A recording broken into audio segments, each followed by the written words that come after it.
हाय focus. तो ये video के अंदर हम एक और कंपनी की बात करेंगे। कंपनी का नाम है शक्ति पंप्स इंडिया लिमिटेड। अब ये जो कंपनी है मुझे बड़े इंटरेस्टिंग लगी, और अगर आप देखोगे तो ये कंपनी बड़े फास्ट पेस पे अपने रेवेन्यूज़ को जो है, टॉप लाइन को जो है वो इंक्रीज़ करना स्टार्ट कर चुके हैं। और इसके साथ साथ ये जो है बड़े टेलविंड्स वाले बिजनेस के अंदर भी है। गवर्नमेंट का भी बड़ा सारा सपोर्ट है इस बिज़नेस के लिए। और उसके साथ साथ अगर आप देखोगे तो ये बिज़नेस ने एक साल के अंदर 339% के रिटर्न दिए। अगर आप एक साल में देखोगे तो इसका स्टॉक जो है वो 1000 रुपीज़ से लेके अभी 4400 के आसपास जो है इसका स्टॉक जो है वो ट्रेड कर रहा है। तो आखिर शक्ति पंप्स में हो क्या रहा है, आखिर ये स्टॉक कैसा है, पूरा बिजनेस कैसा है, पूरा इनका बिजनेस मॉडल एनालिसिस करेंगे। और फिर उसके बाद वैल्यूएशन के बारे में भी थोड़ा बहुत डिस्कशन करेंगे। और फिर उसके बाद हम बात करेंगे कि कंपनी का मैनेजमेंट जो है वो कंपनी के मैनेजमेंट ने अपने कंपनी के बारे में क्या बोला है, कौन कौन इनसाइट्स के अंदर। और फिर हम पूरी जो अपॉर्चुनिटी है उसका जो है टोटल ओवरव्यू लेंगे। तो शक्ति पंप्स की बात करें तो ये जैसे कि इसका नाम है, ये पंपिंग वाले बिजनेस के अंदर है। अब ये पंप्स वगैरह बनाती है, मोटर वगैरह बनाती है। मैक्सिमम जो ये पंप्स वगैरह बनाती है वो सोलार सेगमेंट के अंदर ही है। और फिर उसके बाद कुछ पंप्स वगैरह है जो कि सबमर्सिबल सेगमेंट के अंदर है। और फिर उसके बाद दूसरे टाइप के जो पंप्स है जो कि इंडस्ट्रियल सेक्टर के अंदर भी यूज़ हो रहे हैं। ऑटोमोबाइल के लिए भी ये प्रोडक्ट्स वगैरह बना रही है। अगर आप इनके रेवेन्यूज़ देखोगे तो रेवेन्यूज़ के अंदर अगर हम FY24 के नंबर्स कंपेयर करें FY23 से, तो वही 41% का ग्रोथ देखने मिल रहा है हमें रेवेन्यूज़ के अंदर। और फिर अगर आप इनका एबिटा मार्जिन देखोगे तो एबिटा मार्जिन जो है ओवरऑल पूरे साल के लिए 16.4% के आसपास रहा है। हालांकि आप देख सकते हो कि इनके एबिटा मार्जिन के अंदर भी जो है हमें इंक्रीज देखने मिल रहा है।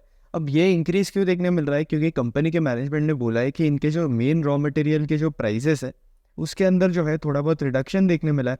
अब जैसे इनके रॉ मटेरियल के प्राइजेस के अंदर जो है हमें रिडक्शन देखने मिल रहा है, ऑटोमेटिकली आपके जो कंपनी के मार्जिन है वो इंक्रीज होना स्टार्ट हो जाते हैं। क्योंकि आपका जो रॉ मटेरियल के लिए आप जो एक्सपेंस वगैरह कर रहे हो उसके अंदर रिडक्शन देखने मिलता है, इसलिए ऑटोमेटिकली मार्जिन्स, एबिटा मार्जिन्स वगैरह इंक्रीज हो रहे हैं।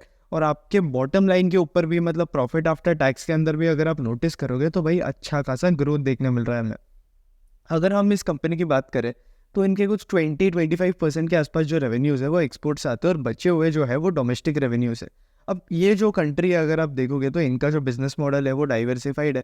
क्योंकि ये सिर्फ आपके एग्रीकल्चरल सेगमेंट के अंदर ही नहीं काम करते, ये आपके इंडस्ट्रियल सेगमेंट के अंदर भी काम करते, ऑटोमोटिव के अंदर भी काम करते हैं। और इनका प्रोडक्ट पोर्टफोलियो जो है वो बहुत ज़्यादा बड़ा है। ओवरऑल अगर आप इनका प्रोडक्ट पोर्टफोलियो देखोगे तो 1500 प्लस जो है इनके पास वेरिएंट्स है।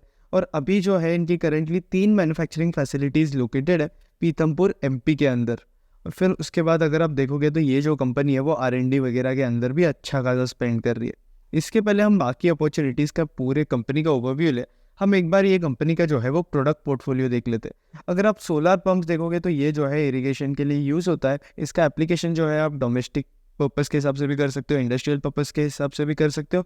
विलेजेस, स्कूल्स, नर्सरी, हॉस्पिटल्स वगैरह में ये जो है वो यूज़ होता है। उसी तरीके से ओपन वेल पंप्स है जो कि वाटर सप्लाई वगैरह कंट्रोल करने के लिए यूज़ किए जाते हैं। फिर इसके साथ साथ फाउंटेन्स वगैरह के अंदर भी जो है ये पंप्स वगैरह जो है वो यूज़ किए जाते हैं। फिर उसके बाद वेस्ट वाटर पंप्स भी जो है ये कंपनी बनाती है, जो कि हमें वेस्ट वाटर वगैरह ड्रेन करने के लिए, लिफ्ट करने के लिए जो है वो यूज़ किए जाते हैं। फिर उसके बाद अगर आप देखोगे तो ये जो कंपनी है ये EV मोटर्स भी बनाती है, जो कि आप देख सकते हो कि स्टीयरिंग मोटर्स में यूज़ होता है। और फिर उसके बाद फैंस में भी इनके मोटर्स वगैरह कुछ जो है वो यूज़ होते हैं। फिर उसके बाद अगर आप देखोगे तो ये जो कंपनी है आपका ऑटोमोटिव सेक्टर है उसके अंदर भी जो ये कंपनी है वो काम करने जा रही है। और अभी इनका कुछ प्लान है कि 2 साल के अंदर कम से कम 200 to 250 करोड़ जो है वो EV सेगमेंट के अंदर, कंपनी का जो EV सेगमेंट है जो कि इन्होंने कंपनी के अंदर ही एक सब्सिडरी बना के रखी है, उनके अंदर इनका प्लान है कि उनके अंदर वो जो है कुछ 250 करोड़ के आसपास का 2 साल के अंदर जो है वो इन्वेस्ट करे। अगर आप देखोगे तो कंपनी के प्रोडक्ट्स के जो है बहुत बड़े रेंज ऑफ एप्लीकेशंस है। ऐसा नहीं है कि भाई एक इंडस्ट्री के ऊपर ही ये जो है वो डिपेंडेंट है। अगर आप देखोगे तो कंपनी के प्रोडक्ट्स के जो एप्लीकेशन है वो आपके सोलार के अंदर भी एप्लीकेबल है। और फिर उसके बाद आपका एग्रीकल्चर के अंदर भी कंपनी के जो प्रोडक्ट पोर्टफोलियो है वो यूज़ होता है। फिर उसके बाद कमर्शियल प्लेसेस पे भी यूज़ हो सकते हैं। और फिर उसके बाद आपका डोमेस्टिक एरियाज़ हो गया, इंडस्ट्रियल एरियाज़ हो गया, और इसके साथ साथ सीवेज और ड्रेनेज में भी। अगर आप सीवेज और ड्रेनेज का देख रहे हो तो एक और जो कंपनी है जो कि इसके अंदर काम करती है वो है EMS। अब EMS के बारे में भी हमने जो है चैनल पे पूरा डिस्कशन करके रखा है। अगर आप देखोगे तो EMS पे भी एक वीडियो बनाया हुआ है, 15-20 मिनट्स का जो है वो वीडियो है, जिसमें हमने जो है पूरा कंपनी के बारे में जो है वो डिस्कशन वगैरह किया है। अब EMS वगैरह जो मटेरियल वगैरह यूज़ करती है, जो शक्ति वगैरह बम्प्स वगैरह बनवाती है, वो EMS वगैरह अपने प्रोजेक्ट्स वगैरह के अंदर जो टर्नकी प्रोजेक्ट्स वगैरह EMS करती है, जो कि वेस्ट वाटर मैनेजमेंट या ट्रीटमेंट वाले प्लांट्स बनाती है, उसमें जो कुछ कुछ प्रोडक्ट्स है वो शक्ति से भी ले सकते हैं। मतलब शक्ति वाले जो प्रोडक्ट्स है, मैं ऐसा नहीं बोल रहा हूँ कि EMS जो है वो शक्ति से प्रोडक्ट्स लेता है। बट आपको बिजनेस मॉडल समझाने के हिसाब से बता रहा हूँ मैं कि भाई जो शक्ति के बिजनेसेस है वो आपके ईएमएस के बिजनेस के अंदर जो है वो यूज़ हो सकते हैं। और फिर उसके बाद अगर आप देखोगे तो कंपनी के जो मैक्सिमम रेवेन्यूज़ फिलहाल जो है वो आ रहे हैं वो कि 69% ऑफ रेवेन्यूज जो है वो गवर्नमेंट प्रोजेक्ट से आ रहे हैं, 21% के आसपास जो है वो एक्सपोर्ट से आ रहे हैं। और एक्सपोर्ट के अंदर भी जो मेन कंट्रीज है वो है यूएस और युगांडा।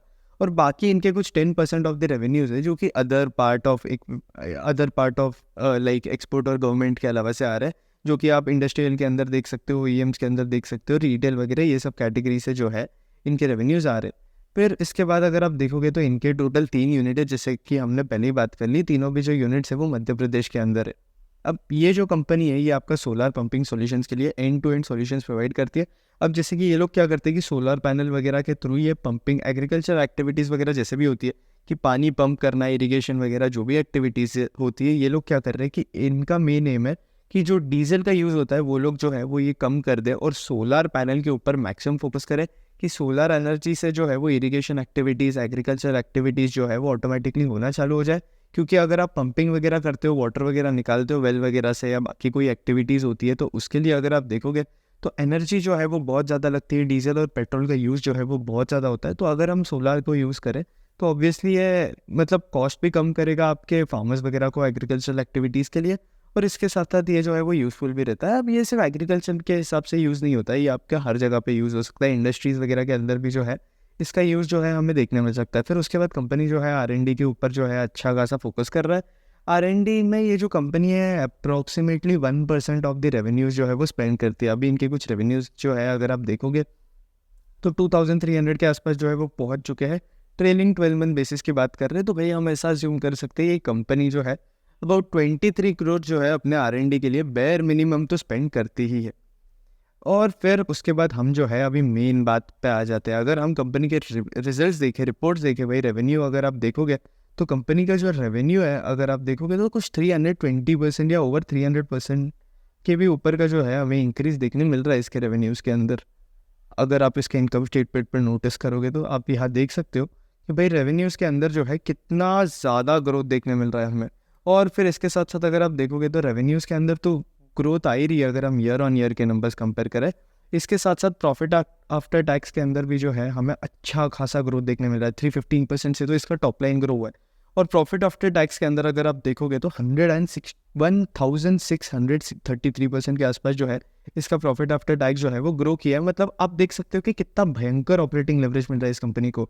अब ये जो कंपनी को ऑपरेटिंग लेवरेज मिल रहा है क्योंकि इनके पास कुछ 1800 करोड़ की जो ऑर्डर बुक है वो अभी भी पड़ी हुई है। इनके पास पहले जो ऑर्डर बुक थी वो 2000 करोड़ के आसपास कुछ अवेलेबल थी, 2200 करोड़ के आसपास जो है इनकी पहले की ऑर्डर बुक थी। बट अभी इनके पास जो है वो 1800 करोड़ की जो ऑर्डर बुक है अभी भी पड़ी हुई है। मतलब इनके अगर आप रेवेन्यूज़ देखोगे तो भाई आराम से एक साल अगर ये कंपनी जो है कोई नया ऑर्डर भी नहीं लेके आई तो ये रेवेन्यूज़ के अंदर जो है हमें अच्छा खासा सिमिलर ग्रोथ देखने मिल सकता है। तो वही चीज़ है। और फिर इसके वजह से जैसे जैसे ये अपनी ऑर्डर बुक जो है उसका जो एग्जीक्यूशन है जल्दी जल्दी कर रही है। इसके साथ साथ रॉ मटेरियल के प्राइसेस वगैरह है वो भी रिड्यूस हो चुके हैं। और इसके साथ साथ कंपनी जो है ऑपरेशनल एफिशिएंसी भी अचीव कर रही है। अगर आप टर्नओवर रेशियोज देखोगे कंपनी के तो उसके अंदर भी जो है हमें इंक्रीज देखने मिल रहा है। और इसके साथ साथ गवर्नमेंट भी बहुत ज़्यादा सब्सिडीज़ दे रही है, गवर्नमेंट का भी बहुत ज़्यादा सपोर्ट है।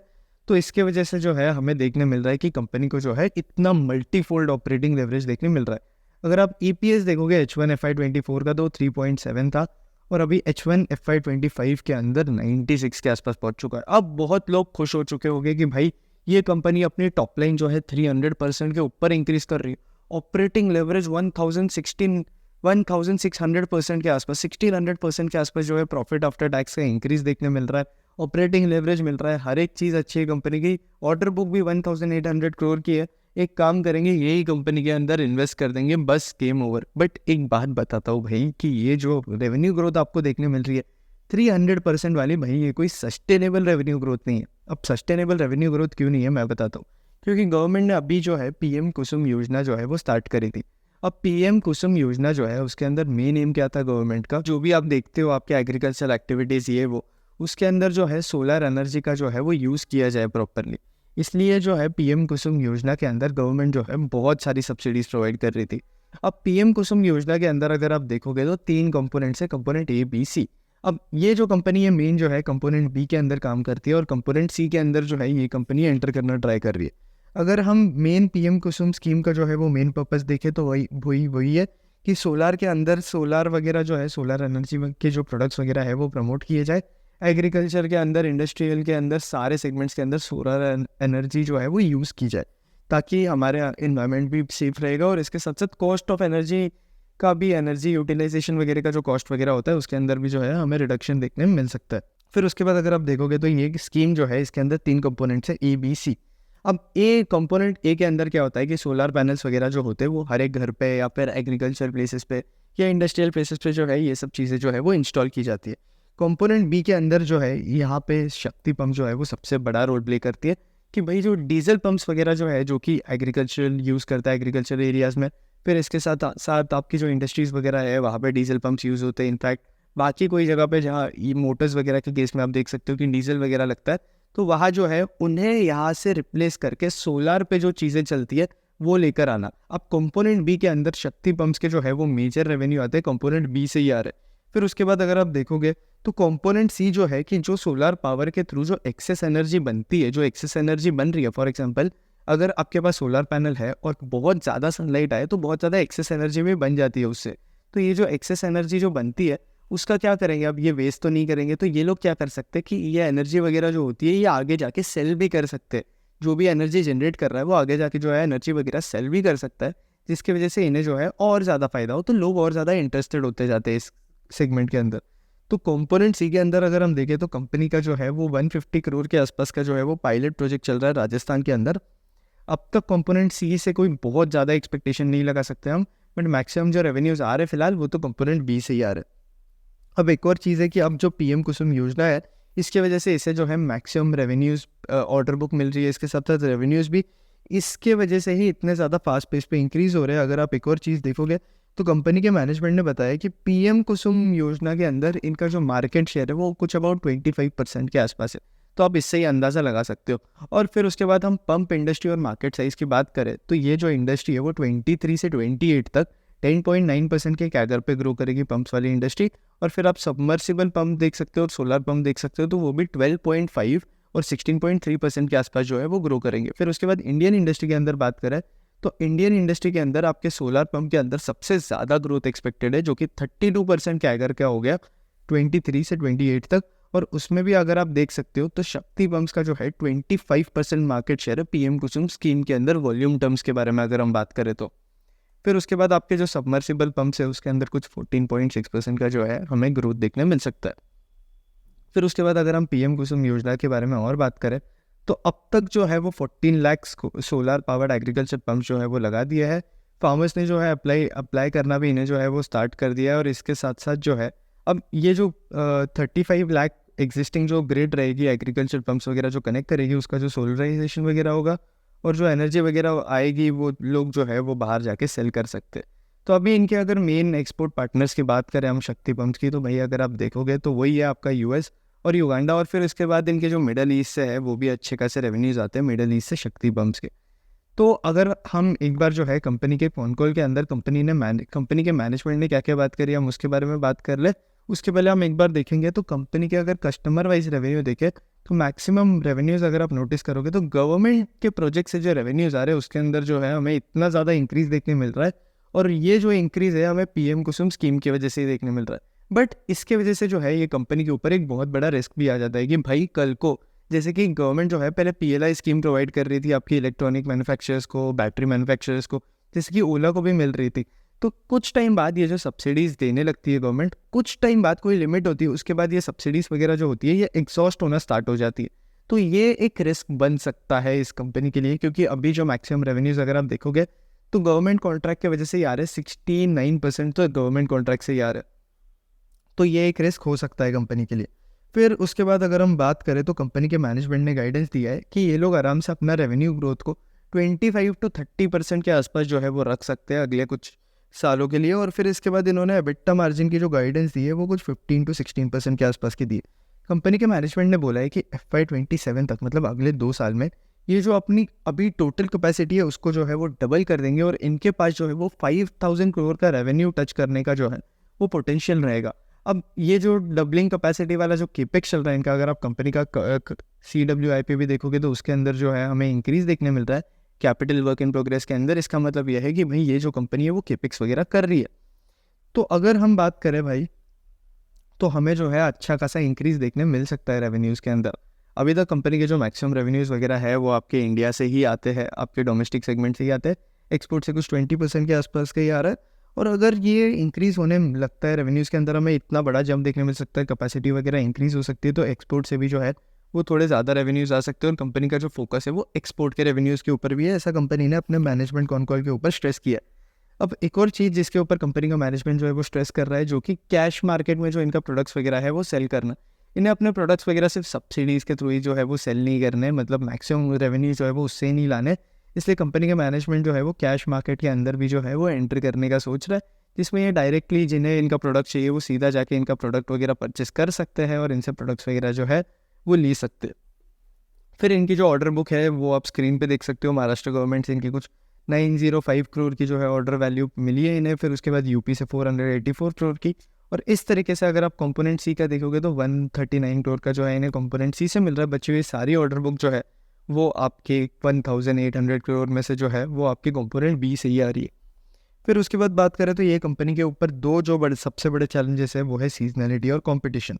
अब सीजनैलिटी हो सकता है क्योंकि भाई कोई एग्रीकल्चर अगर आपका सेक्टर अटैच हो जाता है तो आपकी कंपनी के पास सीजनैलिटी आ जाती है। अगर आप देखोगे तो बहुत सारी कंपनीज हमने भी एनालाइज की है, जिसके पैरादीप फॉस्फेट्स हो गया या फिर दूसरी एग्रोकेमिकल कंपनीज हो गई, तो उनके अंदर भी जो है वो सीजनैलिटी का कंपोनेंट आ जाता है। कभी रेंज अच्छी होगी, एग्रीकल्चर अच्छा होगा, तब यूज़ ज़्यादा होगा ऐसे प्रोडक्ट्स का। और जब एग्रीकल्चर वगैरह ख़राब होता है, मानसून नहीं होता है, तो भाई ऑटोमेटिकली ये प्रोडक्ट्स का जो यूज़ है, इनकी जो डिमांड है उसके अंदर जो है हमें रिडक्शन देखने मिलता है। तो ये एक और चीज़ है जो कि मैं आपको हाईलाइट करना चाहता हूँ। फिर उसके बाद कंपनी के मैनेजमेंट की बात करें तो कंपनी के मैनेजमेंट के पास अबाउट 40 ईयर्स का जो है एक्सपीरियंस है इस इंडस्ट्री को रिलेटेड। तो भाई इस हिसाब से अगर आप देखोगे तो ये शक्ति पंप्स का जो है यही रीज़न की वजह से पीएम कुसुम योजना के अंदर अगर आप देखोगे तो 25% का जो शेयर है वो आपका शक्ति पंप्स का ही है। तो इसकी वजह से हम बोल सकते हैं कि मैनेजमेंट को इतना ज़्यादा एक्सपीरियंस है कि वो जो है इतना ज़्यादा शेयर कैप्चर कर पा रहा है उस योजना के थ्रू। बाकी कंपनी के जो मेन रॉ मटेरियल्स वगैरह है वो है स्टेनलेस स्टील, कॉपर और सोलर पैनल्स। और इसके अंदर जो है हमें रिडक्शन देखने मिल रहा है, जिसकी वजह से कंपनी के मार्जिन्स वगैरह जो है वो इंक्रीज़ हो रहा है और आपको मल्टीफोल्ड ऑपरेटिंग लेवरेज मिल रहा है। बाकी अगर हम इस कंपनी का फाइनल ओवरव्यू ले तो भाई ये कंपनी जो है वो ठीक ठाक है, ग्रोइंग कंपनी है, गाइडेंस अच्छा दे चुकी है। प्रॉफिट आफ्टर टैक्स के अंदर भी जो है हमें अच्छा खासा इंक्रीज़ देखने मिल सकता है। और कंपनी का स्टॉक अगर आप पीईजी वाइज वैल्यू करोगे तो 1 के आसपास कुछ पीईजी वैल्यूएशन आती है, 1.1 के आसपास जो है मैक्सिमम वैल्यूएशन जो है वो टच होगी। तो उस हिसाब से अगर इसके स्टॉक की बात करें तो भाई डिसेंट वैल्यूएशन है। अगर आप देखोगे कंपनी के अंदर तो एफआईआईज का भी जो स्टेक है वो कॉन्स्टेंटली इंक्रीज होते जा रहा है और आपका डीआईआईज का भी जो स्टेक है इस कंपनी के अंदर इंक्रीज होते जा रहा है। फिर उसके बाद अगर आप एक और चीज़ देखोगे तो वैल्यूएशन अभी करंटली 26.9 के पीई पे जो है वो ट्रेड कर रहा है। ग्रोथ हम अज्यूम करते हैं कि भाई 35%, 35% जो है आगे जाकर आती है, तो पीईजी जो है वो 1 के नीचे भी जा सकता है। तो कंपनी जो है एक अट्रैक्टिव डील वगैरह बन सकती है। बाकी इस कंपनी को जो है वो आपका गवर्नमेंट कंपोनेंट जो है एक रिस्क जो है वो एसोसिएटेड है, फिर इसके साथ सीजनलिटी कंपोनेंट भी एसोसिएटेड है। और आप जो मार्जिन्स को देखकर खुश हो रहे हो ना भाई, ये जो मार्जिन्स आपको दिख रहे हैं, आप बोल रहे हो कि मार्जिन्स इतने अच्छे हैं, एबिटा मार्जिन आप देख सकते हो कि 16% से 21% के आसपास हो चुका है। कंपनी के मैनेजमेंट ने बोला है कि भाई ये बहुत ज़्यादा टाइम तक सस्टेनेबल नहीं है, जब तक प्राइसेस मेंटेन रहेंगे तब तक मार्जिन्स रहेंगे, और एक बार प्राइसेस ऊपर जाना स्टार्ट हो गए तो मार्जिन जो है वो 15, 16, 17% के आसपास जो है वो फिर से आ जाएंगे। तो बाकी शक्ति पंप्स के बारे में जो है हम इस वीडियो को इतना ही रखेंगे। ट्रैकिंग इस कंपनी की जो है कॉन्स्टेंटली चालू रहेगी और अगले क्वार्टर में जब इस कंपनी के रिजल्ट्स आएंगे तब हम इस कंपनी के बारे में जो है वो फिर से डिस्कशन करेंगे। अभी के लिए अगर शक्ति पंप्स के लिए जो है वो मेरा ओपिनियन पूछो तो भाई ठीक ठाक सी कंपनी है, ग्रोइंग, टारगेट वगैरह अच्छे देकर रखिए, गाइडेंस अच्छी देकर रखिए। उस हिसाब से वैल्यूएशन अगर आप देखोगे तो डिसेंट वैल्यूएशन है, बट कुछ रिस्क एसोसिएटेड है। मैं तो फिलहाल इस कंपनी को ट्रैक करता रहूँगा, आगे जाकर डिसाइड करूँगा, आगे जाके इस कंपनी पे जो है वो डिसीजन ले लूँगा। और अगर मैं चाहता हूँ कि मतलब मेरा एक ये है कि मैं 1-2 क्वार्टर इस कंपनी को कम से कम ट्रैक करूँ और फिर उसके बाद डिसीजन लूँ। अगर मुझे अगले क्वार्टर में ये जो कंपनी है वो पसंद आती है तो मैं कंसिडर करूँगा कि मैं इस कंपनी में जो है थोड़ा बहुत एलोकेशन करना स्टार्ट कर दूँ, और जैसे जैसे कंपनी ग्रो होती है उसके अंदर जो है कैपिटल इंक्रीज करते रहेंगे। बाकी इस वीडियो को बस हम इतना ही रखेंगे। वैल्यूएशन इस कंपनी की जो है वो डिसेंट है। शक्ति पंप्स के बारे में ये जो वीडियो था वो बस इतना ही रखेंगे हम। अगर आपको वीडियो अच्छा लगा तो लाइक कर देना, कंटेंट अच्छा लगा तो चैनल सब्सक्राइब कर देना। That's it, thank you for watching.